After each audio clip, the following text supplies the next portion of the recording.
We dug the moors for you, we shed our blood, fought so many pointless wars.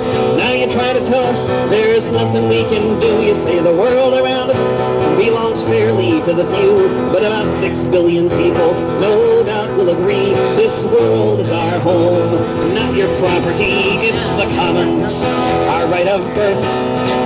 And you who would enclose the land all around the earth, our future is your downfall when we cut this ball and chain. You who'd sacrifice the public good for your private gain. With our sweat we built the railroads, built cities on these shores. But because you own the money, you say that it's all yours. We laid the phone lines and the pipelines, and then right before our eyes they say these things are taxes paid for. You now will privatize. Privatize the hospitals, privatize the schools, privatize the prisons for all those who break your rules. And preparing for the day when all the wells run dry, you say you own the very rain that falls down from the sky, but it's the commons.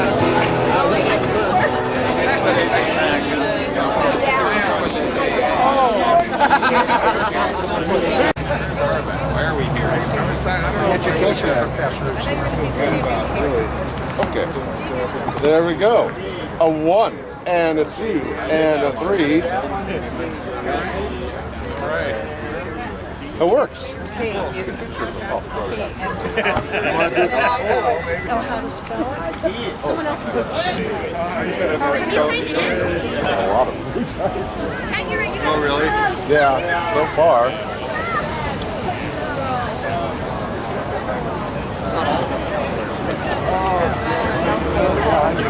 Greetings, good evening. People, welcome to the People's Table.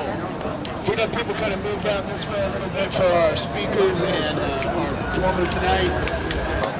As you notice, we're on the outside of the convention center. Tonight is the Oregon Business Association Statesman's Dinner, where decisions are being made about the future of our schools and for our kids without any of us being invited inside. So we're here tonight to invite those inside to come out and people out here to come to the table, the people's table for the voices that are missing.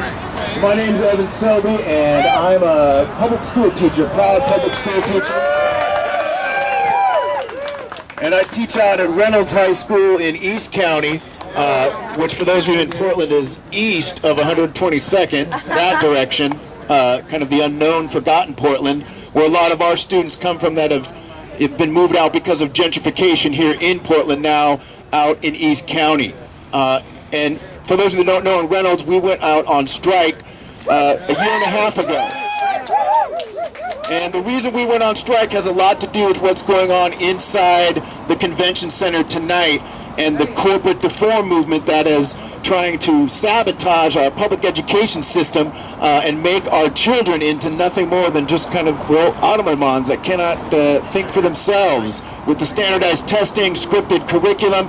So we went out on strike to protect things like prep time, to prepare for our students, and just overall to bring back music, PE. Those are the things that are missing from our schools. And so we're here gathered here today as people to address and to have people come up from the community and talk about what it is that we want for our schools. We're not invited to Governor Kitzhaber's table or to the Oregon Business Association's table or to Stanford Children's table for that matter. Sue Levin will be getting an award tonight, being honored tonight for supporting the corporate reform. And we're here to say that enough is enough and that people, we need to organize, get together, teachers, parents, students, community members, all of us have a vested interest in a strong public school system. So tonight we're here for the People's Table, which is right behind you there and around. Please take pictures of that, post that on Facebook, whatever social media sites to get the word out. We also have a special performance tonight for you, some music, a little bit about what else is going on. For my story, one of the reasons I'm here is as a high school teacher, I have currently in my classes 36, 36, 38, 38, and 36, and then one class of English as a second language students, that's 14, but it's 197 students I have on my caseload. And I can't meet with all those kids, and I can't give them the attention that they need. And what's going on there, these decisions that are corporatizing our education system forces teachers to work in really conditions that are not good for our children. They don't get what they need, and it really, like today, I was pretty angry today because I was working with kids, and 38 of them in my 5th period class, and I couldn't make it around to all of them. And it pains me because I want to help, as all teachers do, and as our parents do. And so it's time for us to stand up and say no to this horrible agenda, this corporate reform, deform agenda that really is nothing more than just an attempt to privatize the public schools. That's what it's about, to privatize and to take over and to remove our voices, which is what Governor Kitzhaber has been doing and what's going on inside tonight. So, without further ado,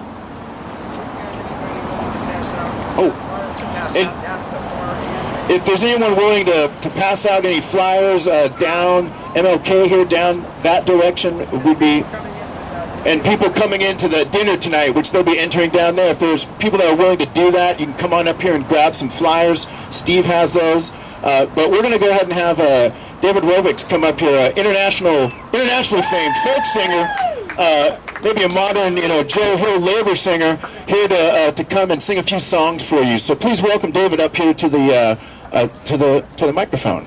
Go, David.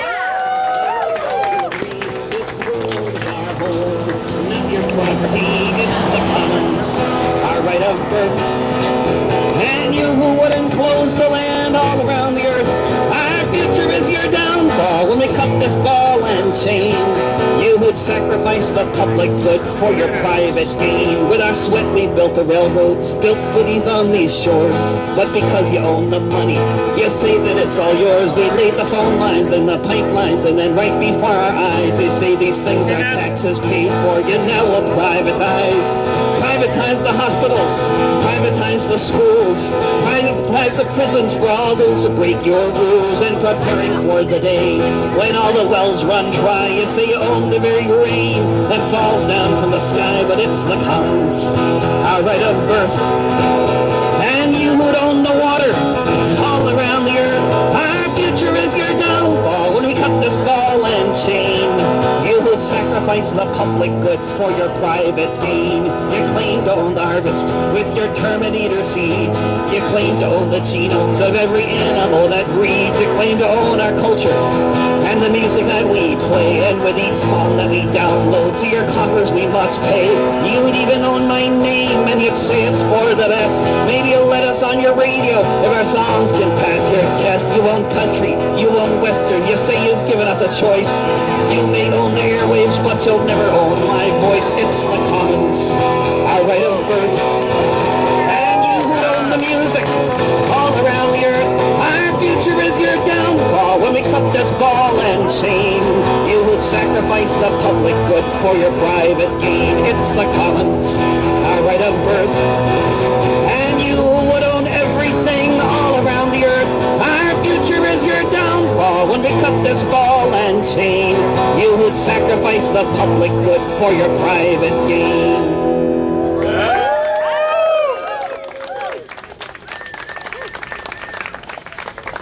So appropriate. Well, one of the whether they privatize the schools or whether they're public, it always seems like there's a lot of truth that gets left out of the histories. And now, you heard about Mitch Daniels in Indiana trying to get Howard Zinn's books banned from all the public schools there in Indiana. That's, he taught him anyways? You taught him anyways. Oh, good. Yeah, good. And one of the things that they never talk about unless you're using Zinn is 1848, which was a year in many countries very significant. Of course, in Europe, every monarchy, with the exception of Britain and Russia, was overthrown within a few months. And they don't want you to know, the powers that be, a lot of the folks in there don't want you to know the power that people can have. Here's a song about what happened after the people of New York refused to pay the rent for 9 years.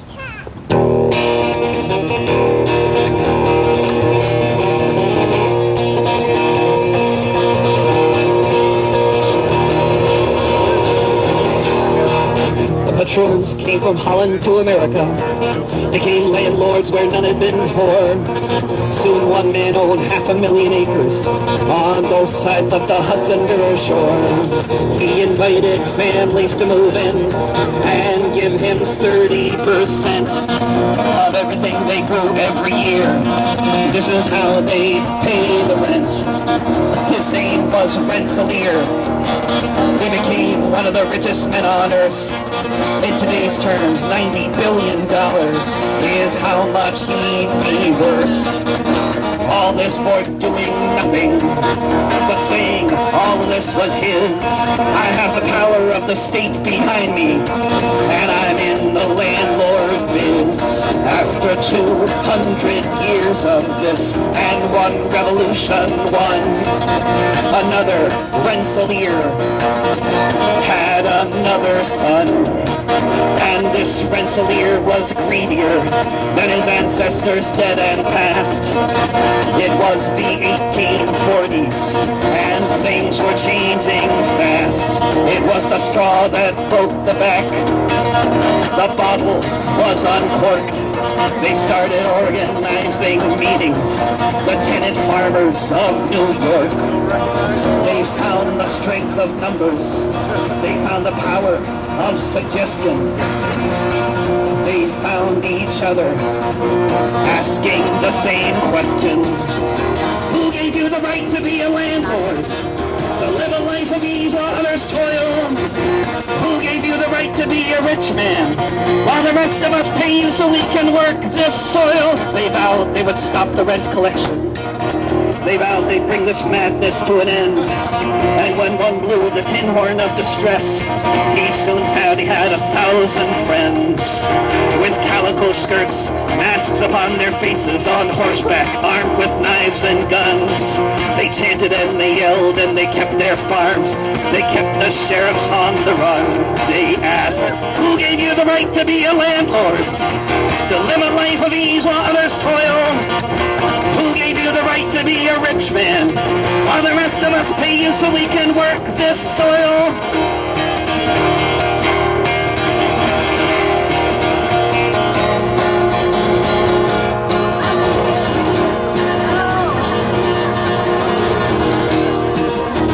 The governor's militias tried to stop them, but nothing could be done to break their will.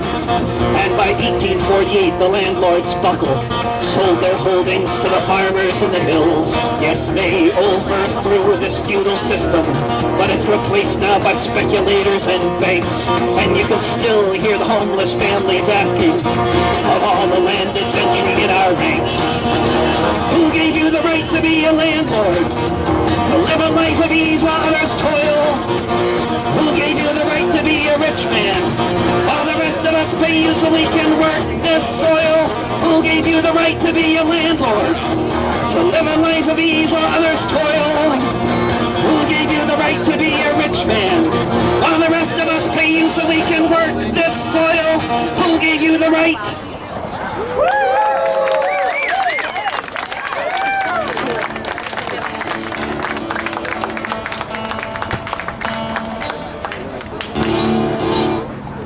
Well, I wrote a pedagogy of social change.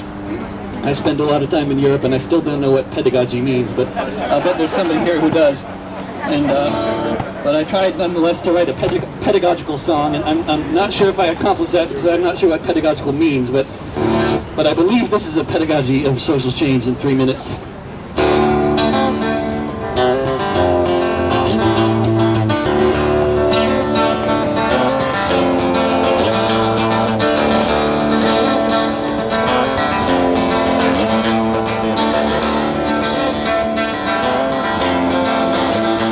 First, you have to have a problem. That part isn't hard. The second step is everybody realizing they're like you. They're holding the same card. Step 3 is finding there's a tactic when everyone believes it could be true. And then if all the people work collectively, there just might be something we can do, and everything can change. So quick.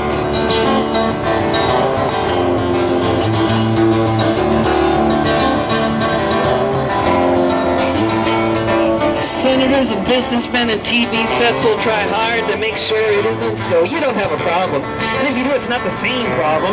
And if it is, there's just nowhere you can go. But it's happened many times. The history is rich, though we easily forget how a meme can take hold and grab you, how it can spread out like a net, and everything can change so quick.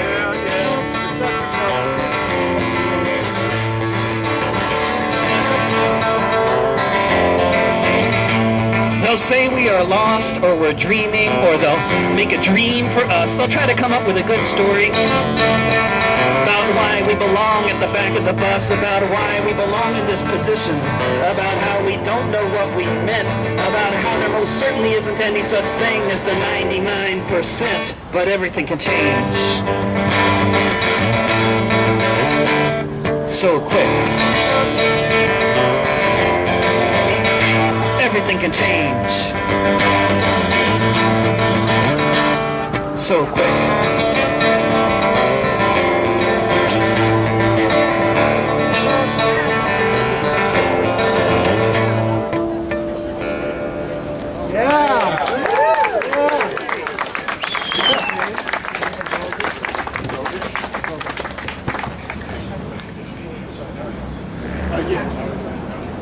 Thank you. One more round of applause for David, everybody.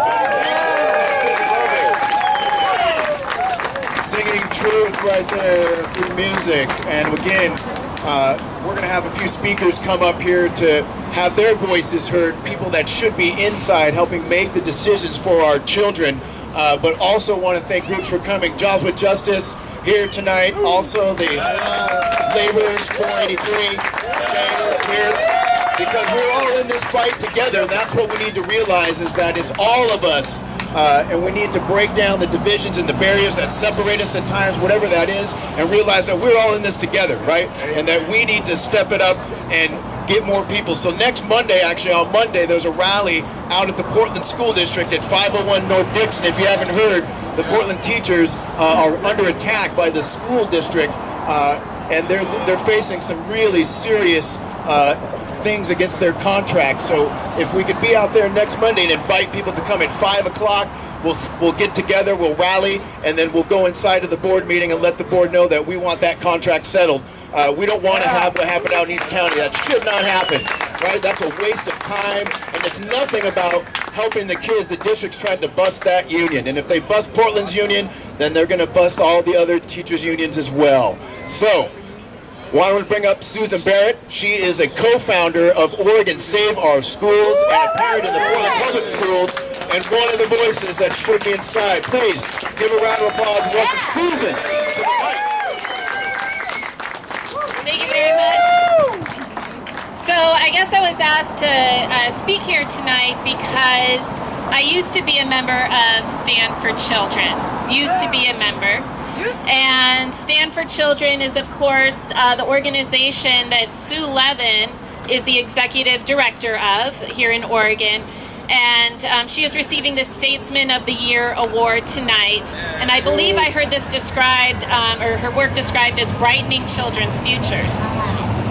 So I used to be a member, and once I realized what was going on, and I hate to say it, but finally paid more attention and realized I was being duped and other parents were, I wrote about that experience, and I met actually many of the people who are here tonight and many other people who had had the same exact experience.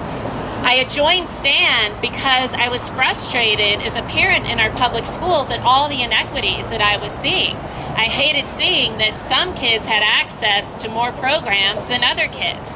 And that a lot of times it's just depended upon your zip code. It depended upon your race and your class and how much parent power you had for fundraising. And that just wasn't fair. And I thought that was the organization that would help turn that around, but it didn't. Now, I'm not here to say that any of those people are evil, or that even Sue Levin is evil, or Stand for Children, or anyone in that room. They just have very different goals.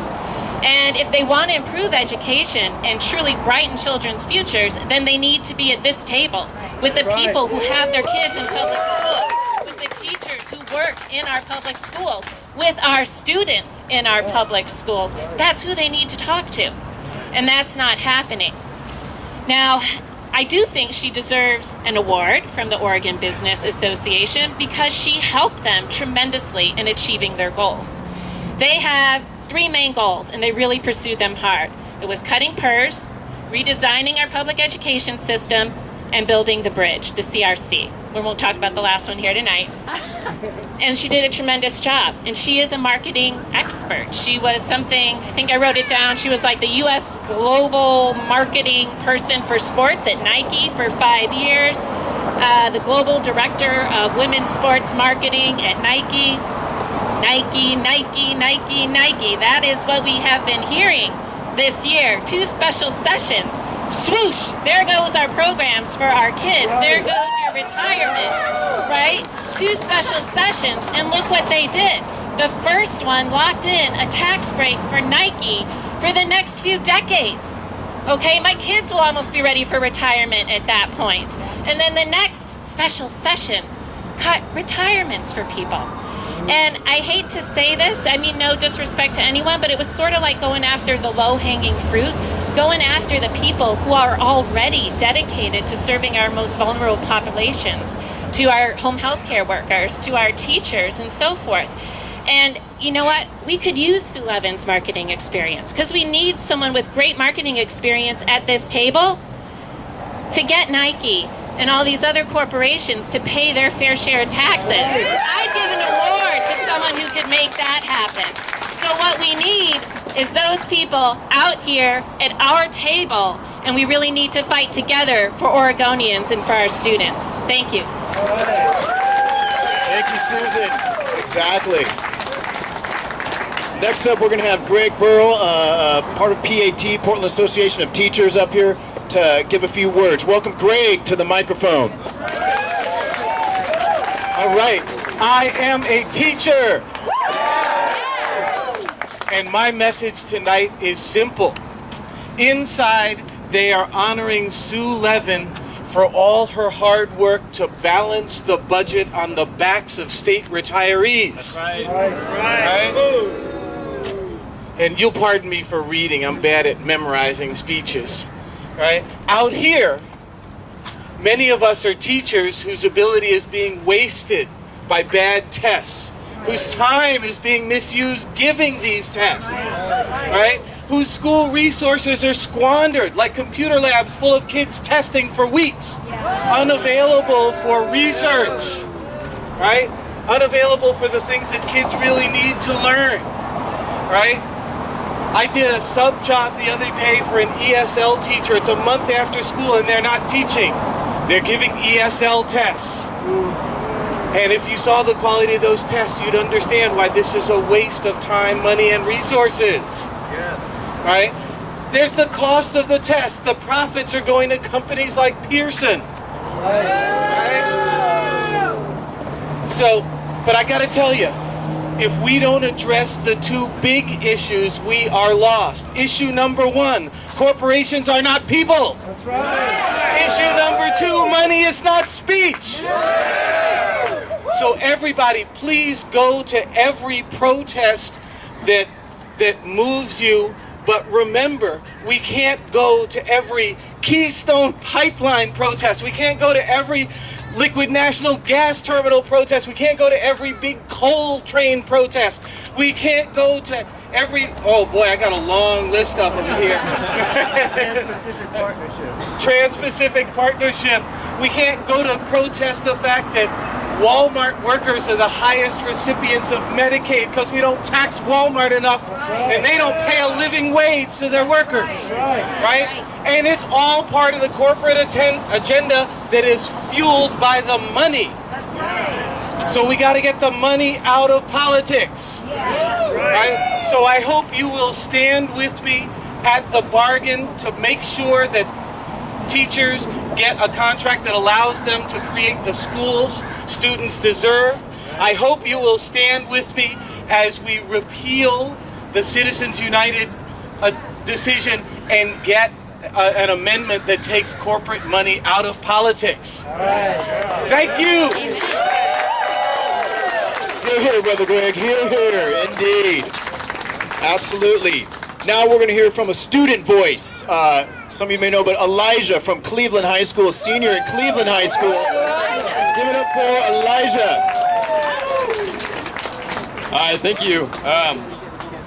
So yeah, I'm a senior at Cleveland High School and also a member of the Cleveland section of the Portland Student Union. Yeah, I wrote down a few words. I have always been a student under No Child Left Behind.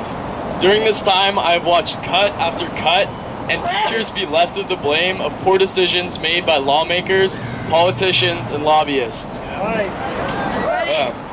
have watched teachers lose almost all ability to collaborate and create curriculum that they are truly passionate about. Instead, we've been taught to worksheets and standardized tests. Tests which I and my peers have been taking since we were 8 years old. Now, should we really be hammering memorization and button clicking into our students while arts regularly get cut? No. Not at 8 years old, not at 10 years old, and not at 17 years old. No, we should be taught to ask questions and explore answers, to read and be shown that schools are a place to learn about the complex world around us. That's right. And I know this is what our teachers want too. So what do we do about this? Well, exactly what we are now. We can join together and tirelessly demand a part of the process. I am not so idealistic as to believe this process will ultimately be decided by educators alone. But I refuse to believe the misconception that it is entirely out of our hands. So thank you. Thank you, Brother Elijah, very much.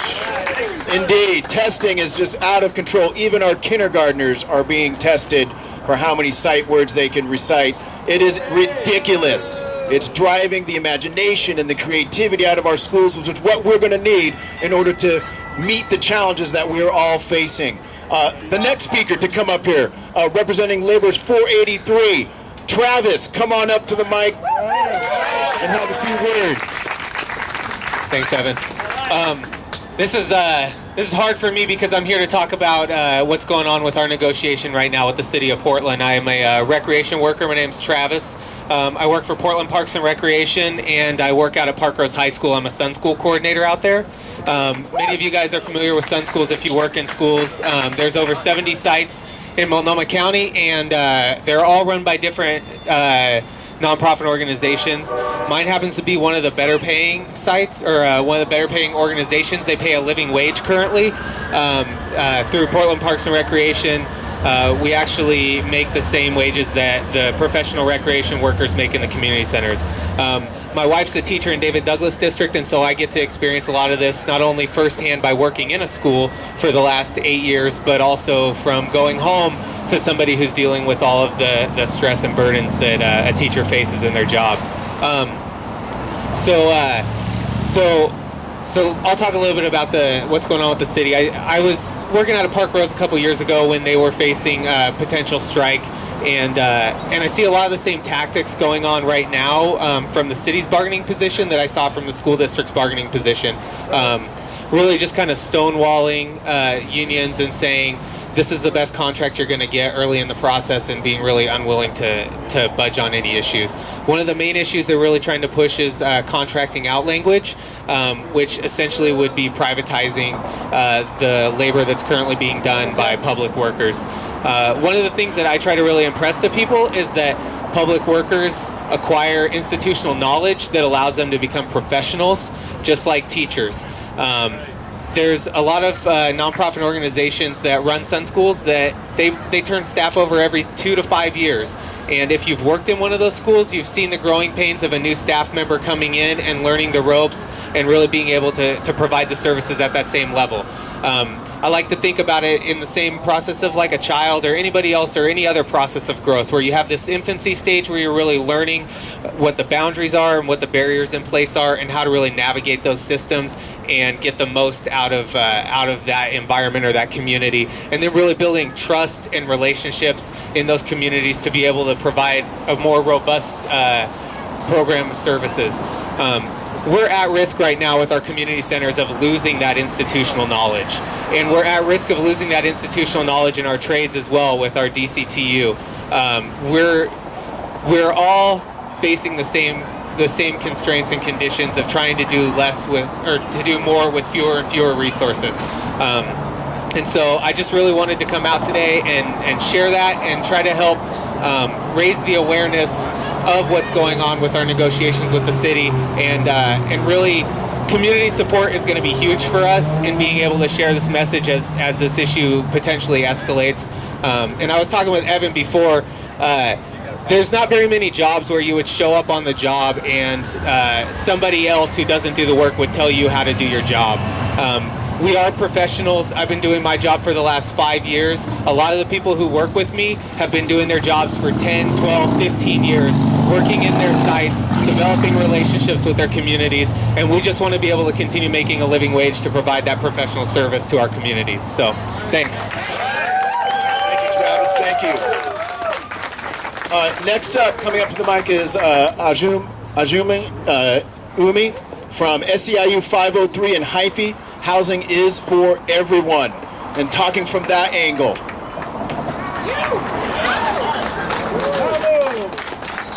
So a long time ago, when African people still lived in San Francisco, the same people who are making decisions to close and privatize public schools, the same people who are blaming workers and stealing their pensions and blaming workers for so-called budget shortfalls, the same people who create conditions for public university workers where a third of them who work full-time qualify for food stamps, those same idiots are the people who told me when I scored 500 on the SAT test that I was going to spend the rest of my life in prison. Today, I have a master's degree in economics.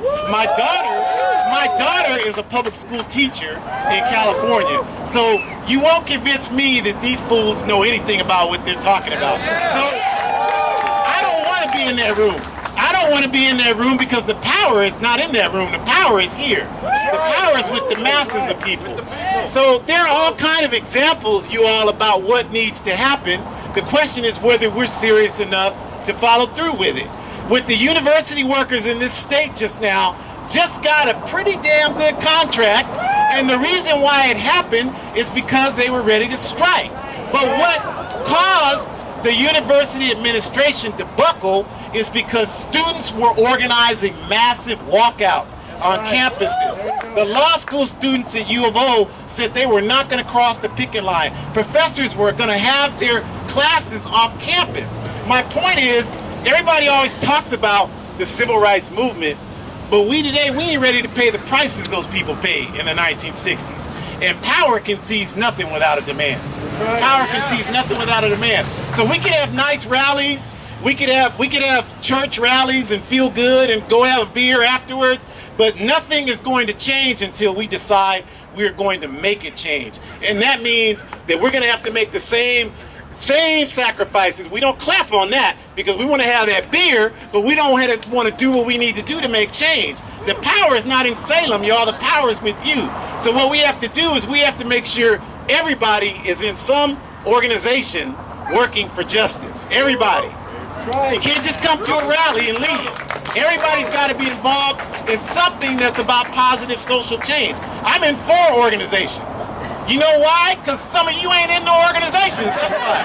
So we need you in groups working for change. And then we have to, as people said, come together. But we have to do that around a plan that's designed to bring these people to their knees, make them suffer so that they know they can't conduct business as usual until they concede to our demands. And if you're not ready to do that, you're not serious about changing anything. Thank you very much. Absolutely. We have to take it to that next level and be willing not just to get together, but organize and for direct action, right? That's what it takes. When we went out on strike in Reynolds, we had to do something to with our power. That was the power we had, was to walk off the job and demand that we get the respect that we need. We didn't get all the respect, but we were able to keep things and win a few things in our contract. And we have to come together and realize, like, the strike, direct action, going to jail needs to happen. Until that happens, things are going to stay the same. Coming up next to the microphone, we have Mr. Camilo Marquez, Jobs with Justice, on the committee for healthcare for all for Oregon. an activist. Please give it up. It should be clear by now to everyone that the so-called shutdown in exchange for defunding Obamacare was a total sham. They never intended and they never could defund Obamacare. What the true intention is to go after your entitlements, Social Security and Medicare. And we're not going to let that happen, are we? No! But be assured, you'll see in the next 3 months, Paul Ryan will rear his ugly head again and try to voucherize Medicare. Someone is going to come back from the Bush administration and try to make Social Security into a private investment. Not going to happen. Not gonna happen. The only way that we're going to stop this is through the kind of power that we can demonstrate by standing together. I'm with Jobs with Justice. This is an organization of over 90 different unions and community organizations. We support one another. All who are part of this organization pledged to come out and support at least 5 different events, 5 different protest rallies. So what I'm going to ask you to do, if you haven't signed this pledge, go to the website, Jobs with Justice PDX, jwjpdx.org, and sign the pledge. I want to point out what an irony this was about defunding Obamacare, because Obamacare really should be called Romneycare. This is the plan that was tried in Massachusetts, and the idea for this, the design for this, came out of the Heritage Foundation. How do we explain this? But what we're talking about now is what lesson do we take from this travesty of the shutdown? The lesson, as I see it, is, and the troubadour said that there's a meme that's going to reach out and grab you. What this is a false notion. The false notion is that we cannot do anything about these powerful forces. But what this demonstrates is we do have the power as long as we stand together. That's right. One of the things they're gonna try to do is to privatize Medicare, as I mentioned. And what they've done already is they've privatized the Rose Garden. There is a insurance company, MODA, used to be ODS, that paid $40 million to put their name up on the Rose Garden. So we're going to protest this November 2nd, the first game of the Blazers. At 6 o'clock, we're going to have a rally out there to let them know we don't appreciate this. All right. So look, this is the first protest I've organized since I've become an activist out here, and I want you all to come and back me up. All right. Yeah. Thank you, Camilo. That's right.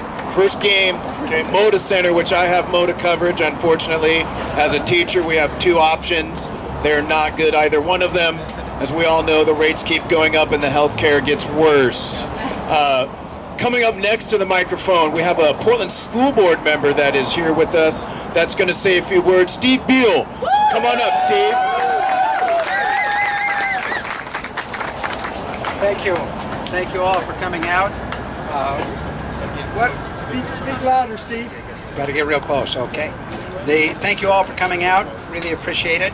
I'm one of the founders of Oregon Save Our Schools, along with Susan, who talked, and we kind of dreamt up the idea of dealing with the educational plan of the Oregon Business Association.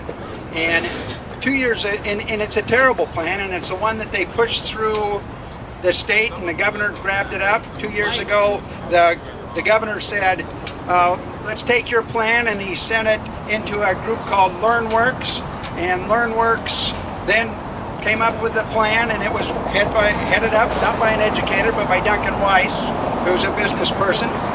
And then they sent that plan out throughout the state to meetings all over the state, and the plan was universally panned.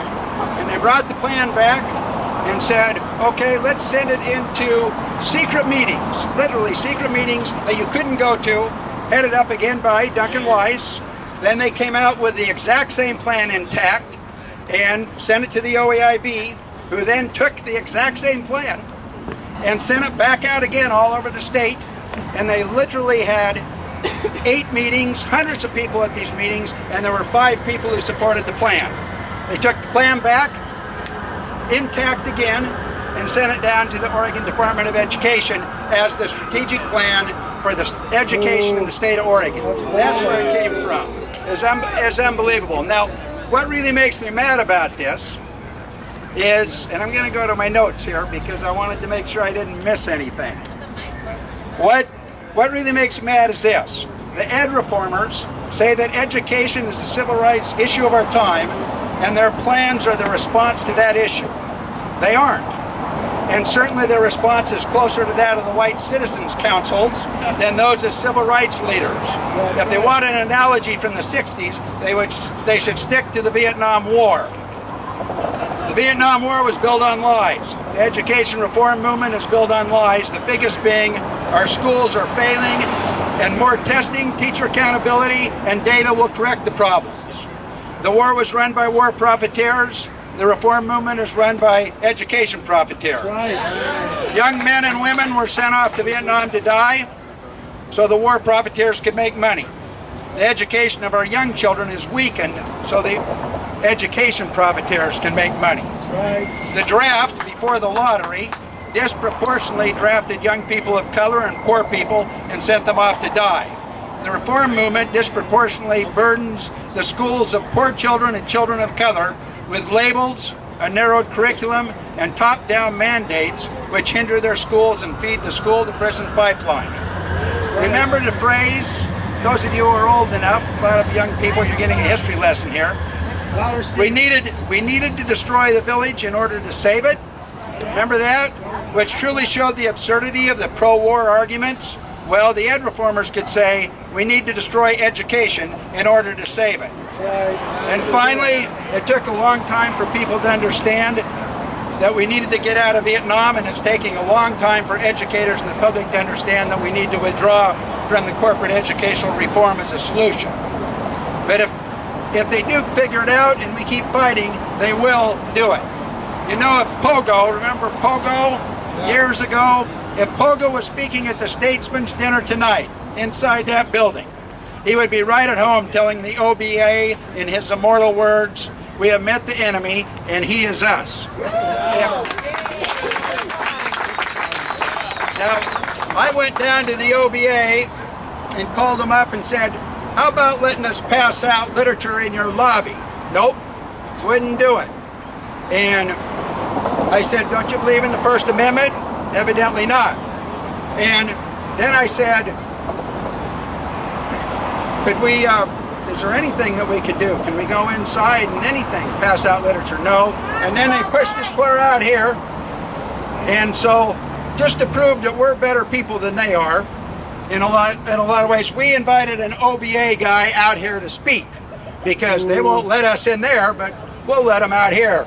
Glad to speak, and we have with us Duncan Deckert from the OBA, who's going to address the people, and then we'll have a little skit here. So, take it away, Duncan. Thank you very much, Steve. My name is... Now, I was told that you all would be a friendly Oregon group. Oregon people are friendly folks, is that right? I was assured that you folks would be polite. I don't have to be here. My name is Duncan Deckert, as you heard. I come from the Oregon Business Association. I want to thank everybody for being here. You know, we all care about our kids. We all care about our schools and our communities, right? That's why we're all here tonight. That's why you're here. Now, as a representative of the Oregon Business Association, I want to start by telling you how excited we all are about what we've accomplished the last 2 years or so. First, we have positioned business leaders to take important roles in the direction that our state takes in public education. We think that's great.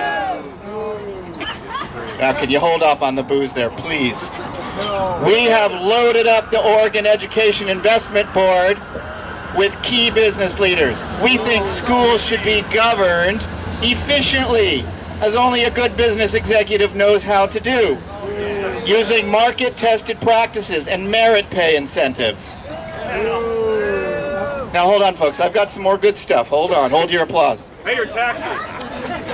Now, additionally, we have partnered with the Oregon Business Council to implement an education plan that we think positions Oregon to compete at the national and international level by demanding accountability from our teachers for our students' test scores, by opening up new markets for public-private charter school partnerships. That's the answer. Am I in Oregon? Now, and also by hiring consultants to look hard at the data to see where all of our shortcomings are in public education. Now, we don't think that poverty or homelessness should be used as an excuse for schools to fail our children. So what if people are poor and homeless? An effective teacher is all that any child needs to succeed. And I'm happy to announce we have our good friend the governor in our pocket on that one. Now, we've also had a couple of key victories in Salem to celebrate this year that you've already heard some about. By extending Nike's huge tax break, we saved jobs from leaving Oregon for a more corporate-friendly state. And yes, there are a couple of states that are even more corporate-friendly than Oregon. And by by reforming PERS, we've been able to increase the funding for the schools you and I care about so much. Now, the Oregon Business Association hopes to use the Nike PERS double whammy, as we like to call it, as a template for achieving more of our austerity goals in the future. We, the great 1%, believe that by continuing to cut corporate taxes while simultaneously cutting the compensation of teachers and other public sector workers, Oregon could become a model for other states trying to navigate these difficult economic times. Just imagine, for example, what we could do with the money we'd save by simply paying teachers minimum wage. Okay, you heard it here first tonight, folks. Now, by being fiscally responsible and not being afraid to make the tough choices on which public services to cut, we, the elite 1%, position ourselves to get through this recession with minimal damage. And by further cutting taxes on Oregon's job creators, the super cool and amazing 1% like me, it's only a matter of time until our economy is thriving once again. So, thank you for this opportunity to speak with you. And now, if you don't mind, I am getting hungry. And I would like to order myself something off of this menu. You know, I'm looking at, for an appetizer, some steaks, maybe some high-stakes standardized testing. Sounds good. Who's going to take my order? Will somebody take my order? Hello, my name is Dar. Welcome to the restaurant this evening. I think that is going to have to follow me a little bit farther. Thank you. So, what can I get you this evening? Well, I'd like strong communities. What services our kids need to help them really learn in school. Okay, that'll be coming right up. And for you, ma'am? Funding for more teachers would be an excellent starter. Good idea. And now for you, miss? My appetizer will be teacher-designed assessments. Excellent choice. Hello, I'd like to order something. I'm sorry, I'm busy right now. We'll get back to you. An entree, please. Child-centered curriculum developed by educators. Yes. Right. Now, if I could get some service over here, I'd like to order. You'll be seated in just a moment, sir. Have some patience. Yeah, how about housing, jobs, and health care? And for you, ma'am? I'd like an appetizer of small class sizes. Okay, that's very good. For dessert, could I order some tartar Sir, please have a seat. The maitre d' will be with you in just a moment. I'm taking orders for a very large table, and I need your patience. Thank you. And for you? My dessert will be art, music, and other electives. Very good. So we should have this out for you in probably about 30 minutes. And now? That does it. I'm out of here. I'm going back inside where someone, maybe Senator Wyden, will take my order. Enjoy your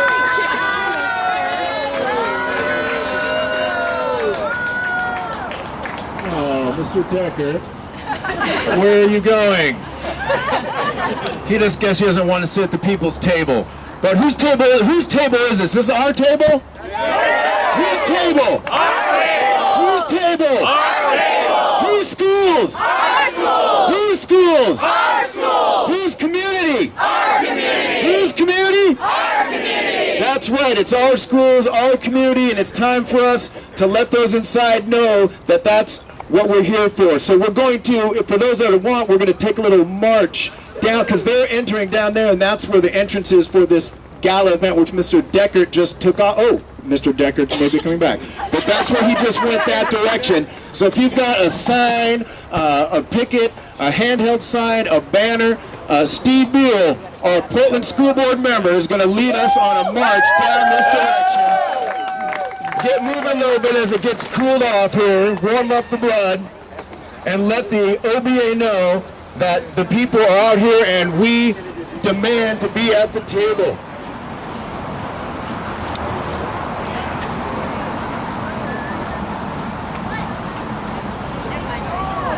Our school! Our school! Whose school? Our school! Whose school? Our school! Whose school? Our school! Our school! Whose school? Our school! Whose kids? Our kids! Whose kids? Our kids! Our kids! Whose kids? Our kids! That's right, they're our kids, our schools, our community. I didn't know either. Let's march on down, carry your banners, our pickets. Today will be on the outside, but soon it will be on the inside.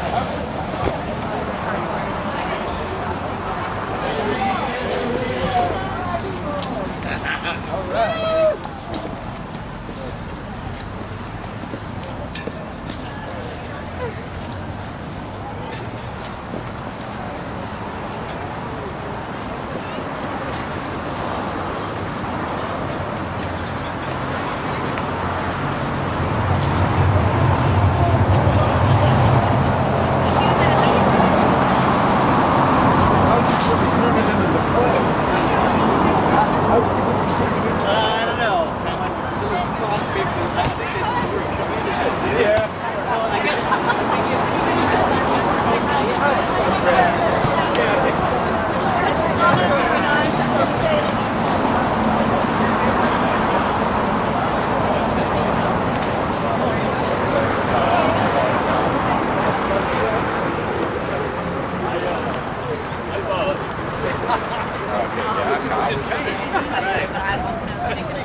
Whose school? Our schools! Whose schools? Our schools! Whose community? Our community! Whose community? Our community! Brings people up to do this work.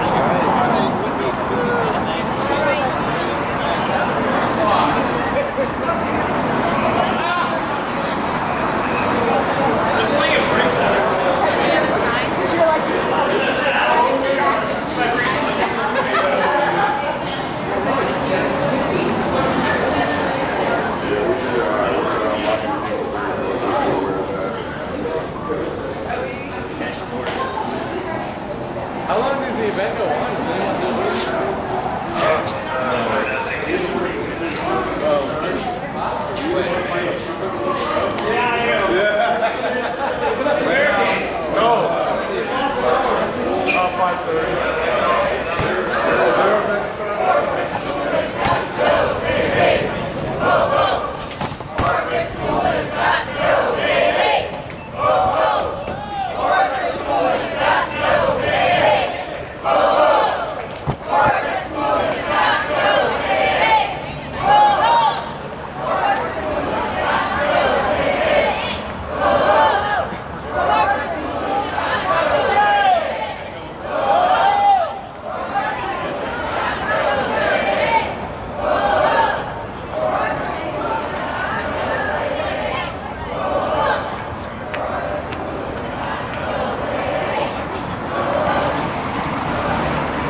Get corporations out of the class. They finish first, we finish last. Get corporations out of the class. They finish first, we finish last. Get corporations out of the class. They finish first, we finish last. Get corporations out of the class. They finish first, we finish last. Get corporations out of the class. They finish first, we finish last. Get corporations out of the class. They finish first, we finish last. Get corporations out of the class. They finish first, we finish last. Get corporations out of the class. They finish first, we finish last. Get corporations out of the class. They finish first, we finish last. Get corporations out of the class. They finish first, we finish last. Get corporations out of the class. I kind of love it. They finish first, we finish last. Get corporations out of the class. They finish first, we finish last. Get corporations out of the class. They finish first, we finish last. Our table. Whose table? Our table. Who's making that? Our table. Who's making that? Our table. Our table. Quality at? Our table. Justice at? Our table. Teacher at? Our table.